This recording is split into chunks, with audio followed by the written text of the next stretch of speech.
Welcome to the Legacy Podcast, making our Sustainable Development Goals (SDGs) more famous for action.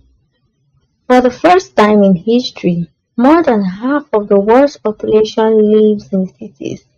By 2050, this figure will be up by 70 or 60%. The global gap in urbanization is the division between the smart city and the slum. UNCLP United Nations Mama is redefining the city.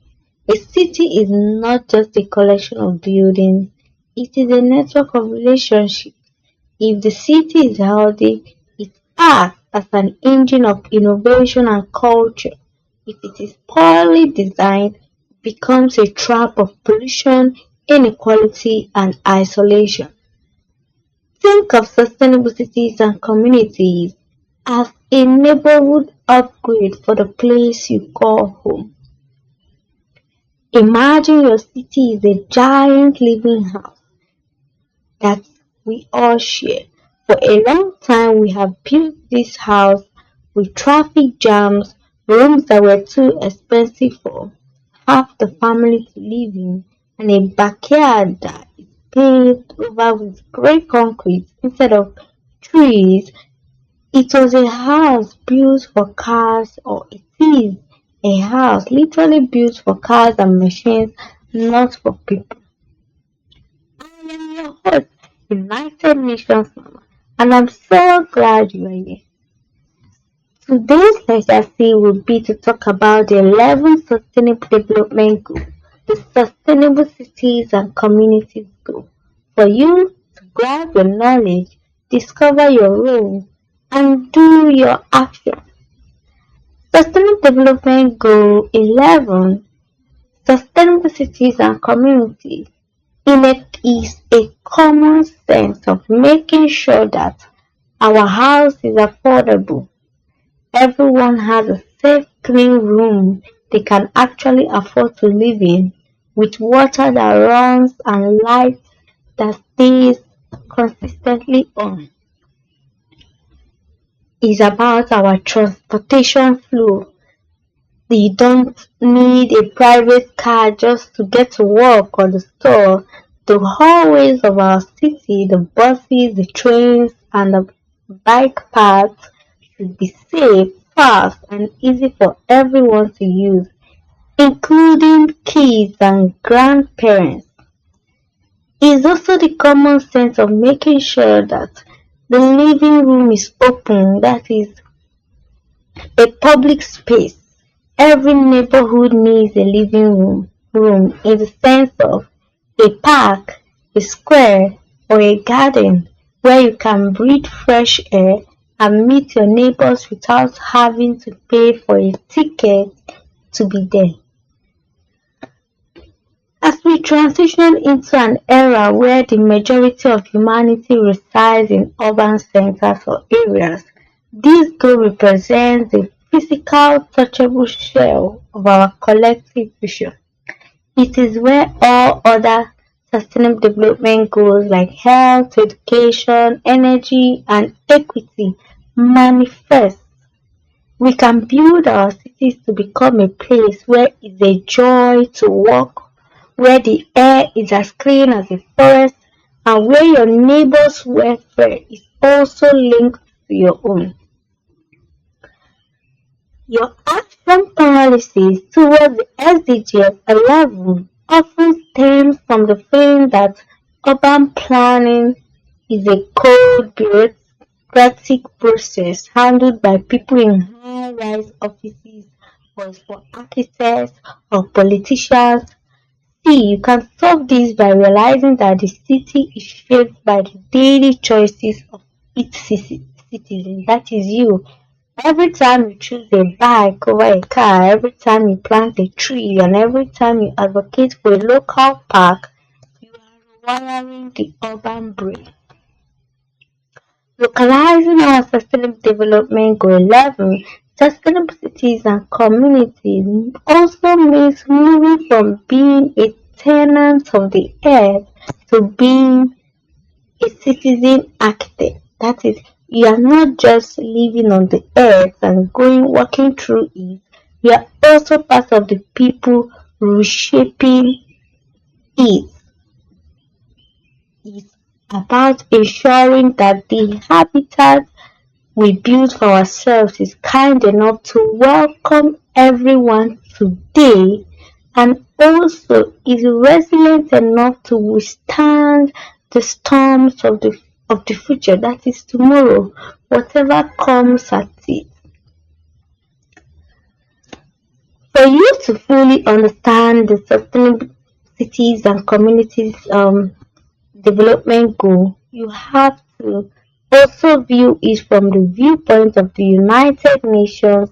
That is the reason why the United Nations came together and created this goal or agreed to it. To help you solve your action paralysis towards the goal, you must understand the target the UN is also trying to achieve and also saying to you as an individual, government houses around the nations of globe, private individuals and enterprises to come together. This is a roadmap, this is a plan, this is what it looks like when we say we are doing our actions for a sustainable city and community.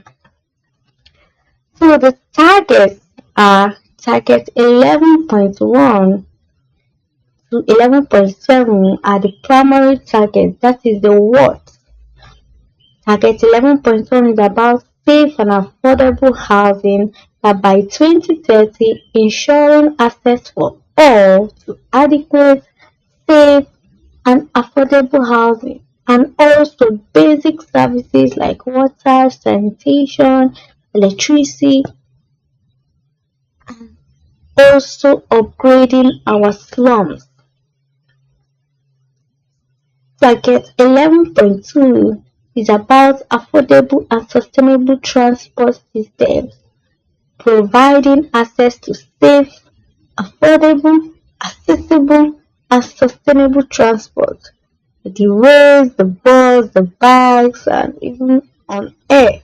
These targets specifically prioritize the needs of those in vulnerable situations, women, children, persons with disabilities, and the elderly, so that they can have transportation um, um, a transport system that accommodates them all, accommodates everybody.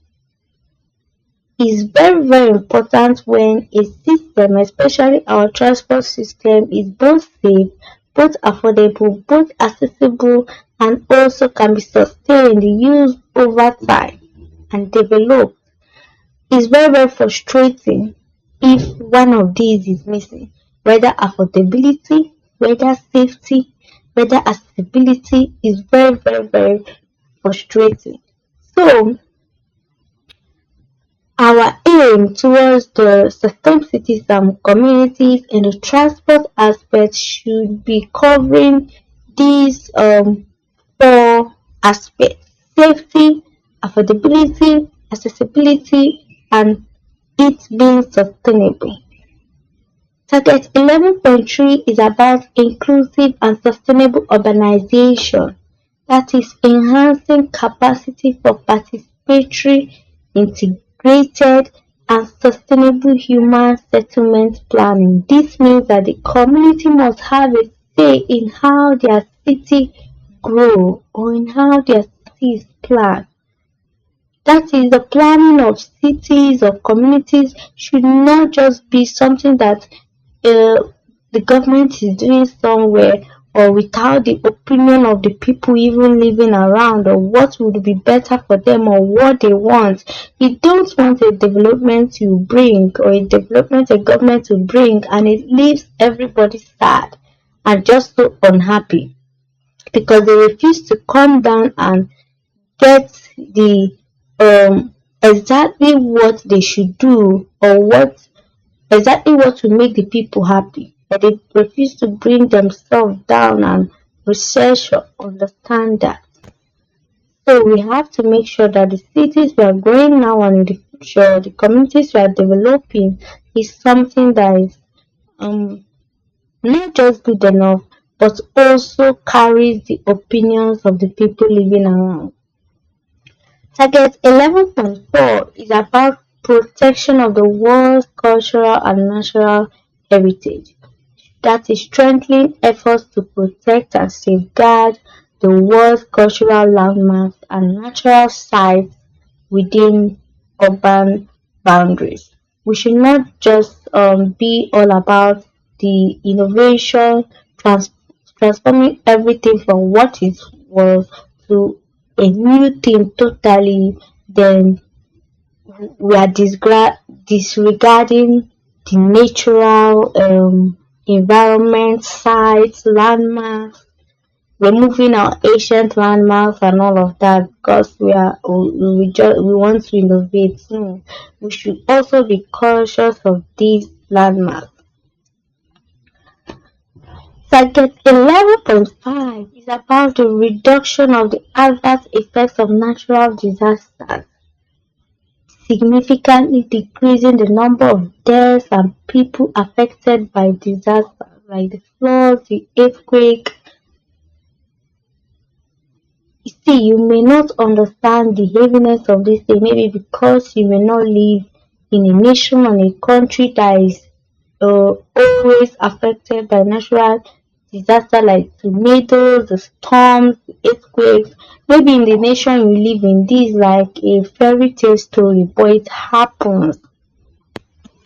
So the UN is also aiming for everyone to put in effort to not only support the the people or the communities affected, but also to mitigate or prevent those disasters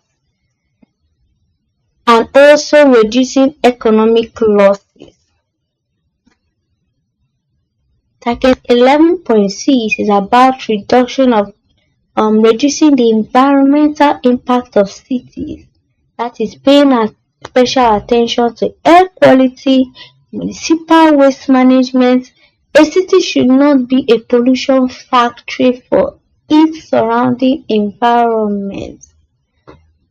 This is a very important factor when you are talking about making a city to be sustainable, or a community or the area you live in. You should not come to an area which is very common in African nations or underdeveloped part of the world, whereby the whole street is polluted, even the highways are polluted and littered, and just the smell or the air you breathe in is not good enough because it's polluted with, is messed up. The air quality is not good at all.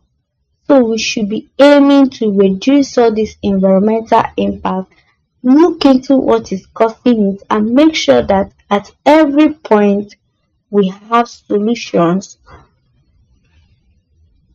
solving the problem, whether it's in the use of people, resources, innovation or technology and so on. It's very, very important. Target 11.7 is about providing access to safe and inclusive green and public spaces. That is access to, or universal access to parks, plaza, playgrounds, particularly for children, older persons or persons with disabilities. So we should not be all about the innovation of building skyscrapers that will forget about um, creating a natural environment or imitating a natural environment or in like parks, plazas, playgrounds, and making these public spaces very, very free and comfortable enough for anyone to come and have a chill or cool off their day. So moving ahead, we'll enter the implementation target. That is the how. Target 11.A is about strong national and regional development planning. How do the UN or how can we achieve these sustainable cities and communities development goals? The targets that have been mentioned, target 11.1 to 11.7, you can see by national and regional development planning, that is strengthening the link between urban, peri-urban, and rural areas to ensure resources flow fairly between the city and the countryside. Target 11.B is about implementing policies for inclusion and disaster risk management. That is increasing the number of cities adopting integrated policies towards resource efficiency, climate change mitigation, and resilience to disasters. So we have to have most of our cities or areas adopting these policies and not neglecting it if we truly want to build this or make our cities sustainable. Target 11.C is about supporting the least developed countries towards resilient building, that is supporting the LDCs, what is called the least developing or developed countries, including through financial and technical assistance in building sustainable and resilient buildings utilizing local materials. So you have to discover your role. For the entrepreneur, the role is solving the last mile problem, helping people get from the train stations or from even the bus stations to their front door without needing a private car. For the tech founder, you can decide to start or innovatively build something that uses data to optimize traffic flow, waste collection, and energy use, making the city or your city more smarter and efficient. For the designer, your role is integrating nature into the built environment, designing vertical forests and buildings that can breathe. For the fashion student, your role is advocating for the pedestrian first, that is shopping districts where local boutiques can thrive without the noise of traffic. Imagine where almost everywhere you go to get something, you are hearing the noise of a car or a bike or a train. Just is not a sustainable way of building our cities. For the civil servant, your role is creating the forums and apps that allow citizens to vote on where the next park or library should be built. Of course, maybe not literally building that app yourself, because there are other web designers or UI/UX designers or software developers or app builders that can do that. But it's very important if the idea is in place for citizens to be allowed to choose their next park or library and so on.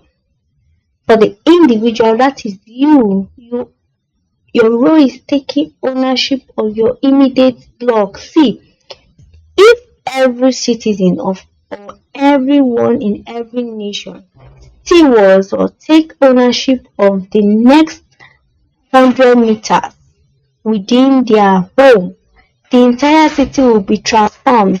That is, for this next 100 meters, I'm taking care of every single thing around there, the liters and so on. And if you have the resources to do more, you can actually do more. Now imagine if everyone still was at least 100 meters from their very own house or room. Our entire city will be transformed even without the government intervening. Or just imagine a street a particular street just makes up their mind to take ownership of this street, both in the security, both in the light, in the water, both in the litters, and just imagine it will be like a safe haven where everyone wants to come and live or wants a room or an apartment there. For the corporate leader, your role is promoting the remote work or active transport like biking, walking, um, subsidies for your employees to reduce the city carbon load. That is encouraging your or providing the resources for your, or will I say encouraging for them to follow some of these transfers that are not too, or even follow public transport or even walk their way to the office as long as it's not far, so that our roads will be less congested, because every morning you wake up 70% or 80% of the cars you see on the highways are people literally going to work. So for the community member, you can also take a meaning out of that particular one in your own words or thinking. For a community member, your role, that is you as a citizen also, your role is turning a vacant lot into a community garden or a little free library. If you have the resources, if you have the strength, if you can, there should be wherever you see is not being used, if you inquire if it is possible for you to turn that place into a garden or a free library where people can come and read books and so on, it will be very, very good. So on TLP, for every legacy, there is a case study. Our case study for the Sustainable Cities and Communities Goal is what is called the 15-minute walk. This happened in Paris, France. What was the problem? Paris, like many megacities, suffers from heavy pollution, long commutes, and social silos where neighborhoods were dead during the day. What was the solution? Mayor Anne Hidalgo introduced the 15-minute city. The goal was for every resident to be able to reach their work, grocery stores, schools, and parks within a 15-minute walk or a bike ride from their front door. What was the result? There was massive mobility shift, that is massive conversion of car lanes into bike paths, over 1,000 kilometers of lanes. There was also social vitality. Schools opened their courtyards as public parks on weekends. This is saying that is similar to what I mentioned before, that waking up in the morning, you see 80% of cars on the highways, traffic jams, and people going to work. Now, this was a kind of a real world examples that happened whereby the mayor introduced a 15-minute walk or a bike ride from their front door. That is, you don't have to use your private cars and all of that. Bike can literally take you in seconds to your office, to a grocery store or school, a park. So this resulted to a massive conversion of car lanes and of course less traffic jams and all of that into bike paths, over 1,000 kilometers of lanes. What is the lesson for you? Sustainability is not about taking things away. Like the cars, we cannot say, oh, let the cars go away. This is just an example. You cannot say, oh, let the cars completely go away. No, it's not truly possible. It's not impossible for now. It's about giving things back, like time, health, and community.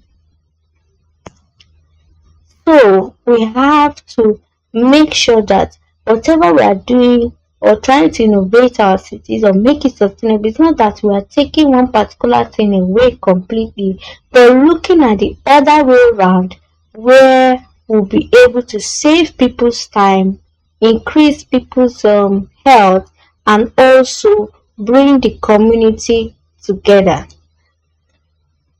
So you have to do your action now that you have an idea of what's making your city sustainable or what the goal of sustainable cities and communities looks like. You also have to know your actions so that you can go ahead and do it. And always remember that TLP is giving you both household and professional habitat. Anyone from a student to a CEO, no matter your culture, religion, belief, and so on, you can practice it. Here are actions you can take. You can decide to walk to your nearest grocery store. Count how many obstacles like the broken cups or the lack of shade a person in a wheelchair would face.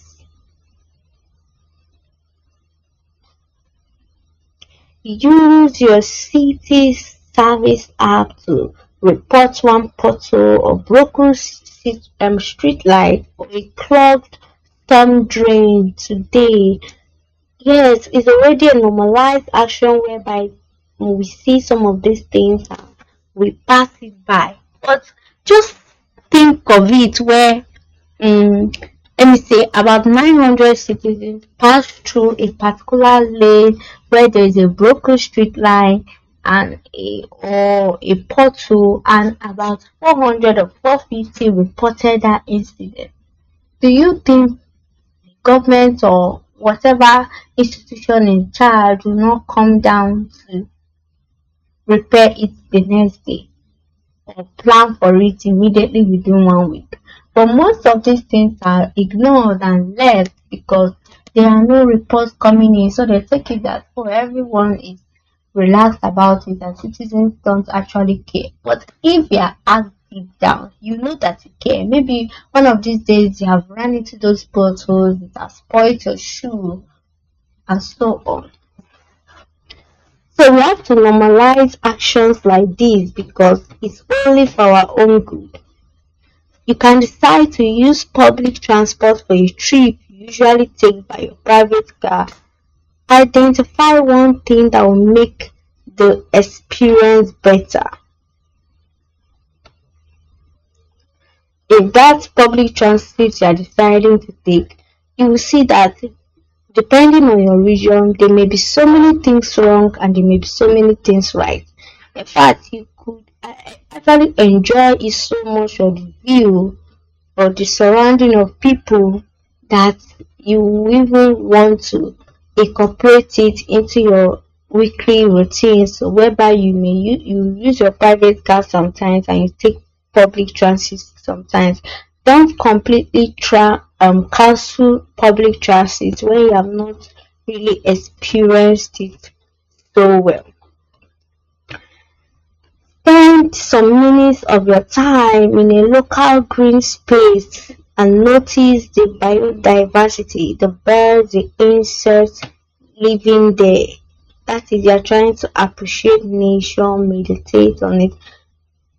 It's very hard to say things like this in this generation of the 21st century because there's a whole totally different definition of fun. But if you still want to understand nature, if you still want to understand freedom, you know that spending your time in areas that are naturally maintained. I mean, the view is natural. Looking at the birds or noticing how the animals there behave, you know that is actually a cool thing to witness. Buy your evening meal today from a shop within walking distance to support the 15-minute city economy.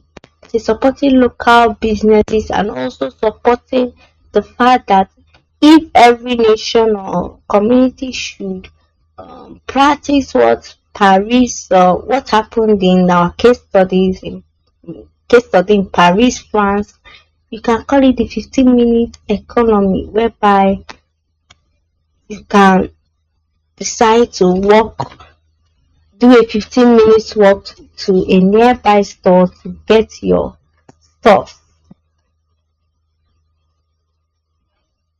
Open Google Maps or a website or location website and add a missing local landmark or accessibility note. Yes, when you see that a particular site is missing, let me use for example the Google Maps that is very global. When you notice a particular site or a village or a location is missing, then maybe because it's too local or so on, you can decide to report it on the app or also add it to whatever feature on the app that allows you to do that. So they can also be noticed. If people like you and me don't report it or don't make it known, they may never know because they're already trying their best to cover most of the world's location. If your destination is less than a mile away, walk or bike there today. Yes, whether you have a car or not. If everyone in the city or community decides to have a car, have their private car, just imagine how congested the city will be based on transportation and people. It will literally, you will even be affected by by the time you get to work and so on. But if some populations are walking it or trekking it, and some are biking it, and some are on cars, and some are on trains, just imagine the free flow. That is, take a bus or a train for a trip you usually would take by car. You can also pick up um, some pieces of litter on your street or dedicate some time, maybe once in 1 week or 2 weeks, and decide to actually make your street clean and your city clean. Spend some minutes of your time in, as has been said, in public green spaces. Notice who is using it and also what is missing there. Turn off your outdoor lights at night to protect local biodiversity and the night sky. Yes, once it's evening time, turn off all your lights. That is, once you're about to go to bed and so on, so that you can have a view of nature, the skies or the stars providing light can have its own say. Yes, we cannot always light up all our cities that we forget the, the coolness of the natural light we get at night. Yes, it's not really an easy thing to say, but we can do it. Identify one dark spot in your neighborhood that needs better lighting for safety. That is, checking one spot in your street or neighborhood, you know that this place needs to be lightened up. So you can also report that so that it can be fixed. If there's a tree in front of your house, give it a bucket of water, especially during the dry seasons and so on. Don't let it die because you're not the one that planted it. They say, oh, I just met it here when I came. Yes, you can actually feed it with water. And if you know any other thing it needs that you can locally provide, please do and save the life of it. Introduce yourself. Meet one neighbor you have never spoken to. Community is the first line of disaster resilience. Don't say, I don't know my neighbor, I don't want to know my neighbor. If a disaster struck or if something happens, Just know that if that's your neighbor you don't want to know, that you might end up running to, or that all of you together might end up teaming up to escape that disaster. So try to get to know your neighbor. You can also join a neighborhood watch or association, participate in local meetings to have a voice in the street, community, or even urban planning. Advocate for bike racks. Ask your favorite local businesses to install secure bike parking. Bike cannot just be parking anywhere they want. At every point, there should be a park or a small place made up for them. Create a small hub for book sharing on your street to build social infrastructure. All works and no play makes Jack a dull boy. In this sense, the play could also be the fact that someone can read a book anytime they want or be able to access one. Participatory budgeting. Check if your city allows you to vote on how your tax are spent. If so, participate. Yes. Search if your nation or the laws of your nation allows citizens to participate in how their tax are spent. And if you're a politician, you want to become one, I think you should be taken into thought or action of this kind of policies.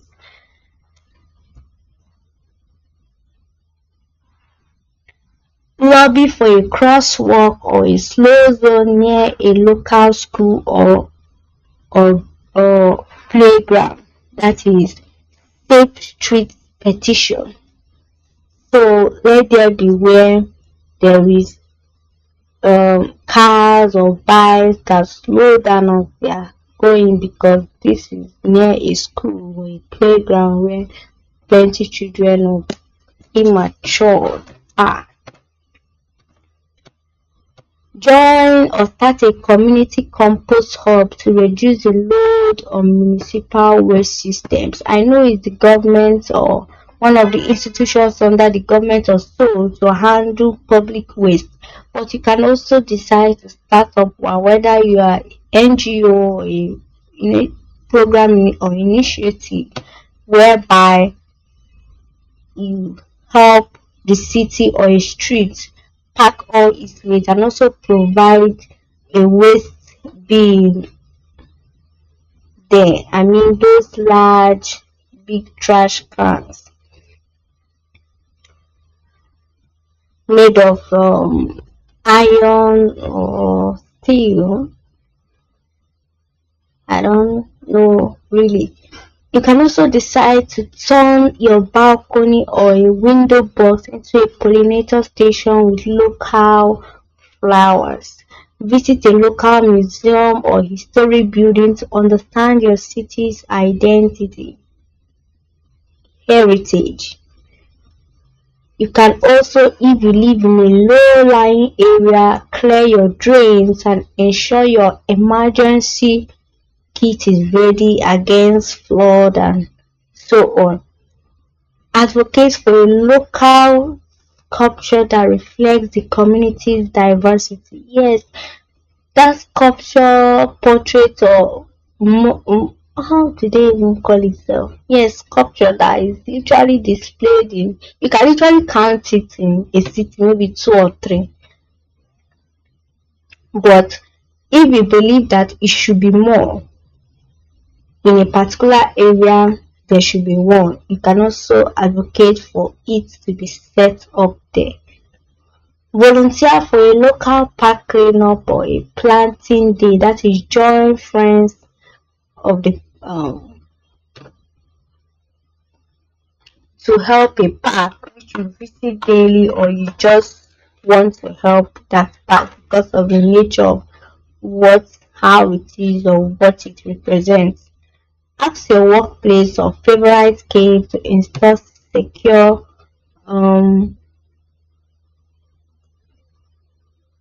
car parking or bike parking. Okay, that means, let me say, the bikes bringing your bringing you to work or bringing your workers to work should have where they park to actually for them to get down. Not just anywhere around the building, anywhere around the street. They maybe said they even have to walk down to the gates of the office. Start a backyard or a community compost to keep organic waste out of the city landfills. Yes. Also, you can decide to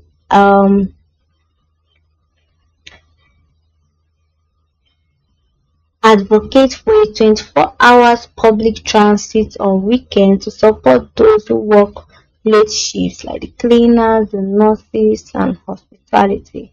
That is, at the night time, let there be transportation available for them, especially on weekdays, weekends, to support those who are usually on night shift at that time, which is or the most sensitive time or day of the week, that is the weekend. Ensure your savings are supporting the construction of sustainable transit or social housing.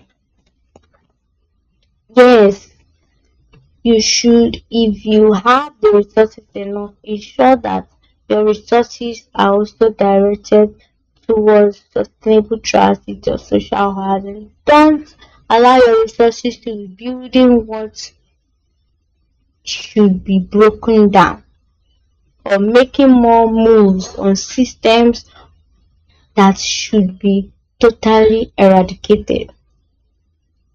I think you should take a meaning out of this. Support inclusionary zoning that mandates developers to build or house owners to build affordable units in every luxury building. Let it not be that, oh, this is a very luxurious building or skyscraper or estate, and there is no one single affordable one that can even accommodate an average person or a poor person, so to say. Let there be one at least that can accommodate this category of people.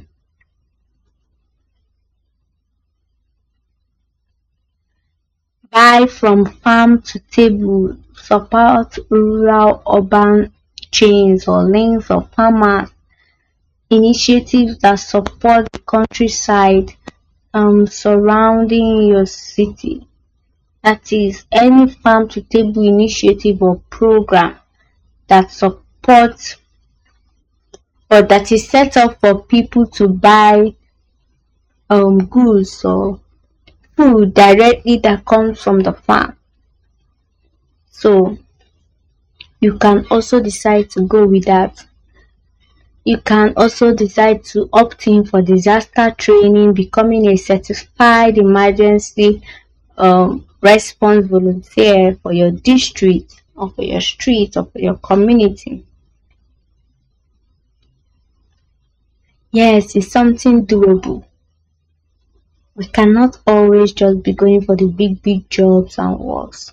These kind of works are direct to humanity kind of jobs, and it should not, the people doing it should not be taken for granted. You can decide to create a neighborhood endowment, that is a small community managed fund that pays for a single urban improvement like a new playground or a solar street lights every year forever. Just within your community, within your street, there is a fund that is set up. Anyone can contribute, both people in your street or people you know elsewhere, that this is the development you are bringing to this area, and do it year after year and see how transformed every your street will be. In fact, even most streets of people living in streets or areas start personalizing those areas, I'm not sure the government will literally be needed for any more. Demand that all new public buildings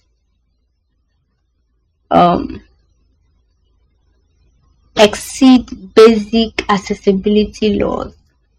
Yes, you can also support organizations um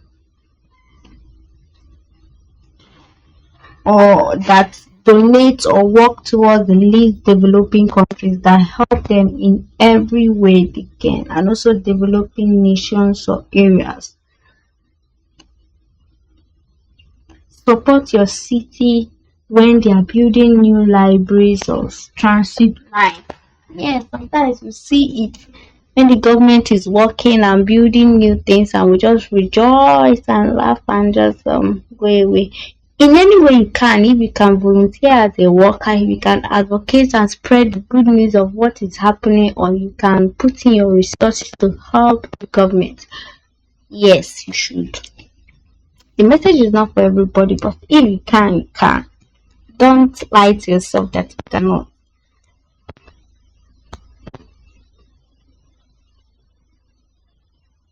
Support or invest in startups working on electric micro mobility like scooters or bikes and so on. Help turn a rooftop or an abandoned land into a vegetable farm or a farm. Yes, can also support or check your investment portfolio or pension. Ensure it is not funding developments that destroy rural lands or people living in those areas. Ask your city council to favor local construction firms that hire at-risk youth when building new infrastructure. Yes, yes, it must not always go for the best talent. There are also youth unemployed waiting to be hired, waiting to work with the best knowledge they have and skill they have. So in building all these constructions, you can ask them or the person in charge to favor these kind of youth. Demand that your city's traffic, waste and energy data be open for access so that even local tech innovators, that is maybe you in your room looking for what to build or innovate, can build solutions. When you know the problem, whether the government or the citizens are facing towards a sustainable city or a community or creating one, you'll be more likely to think up a solution.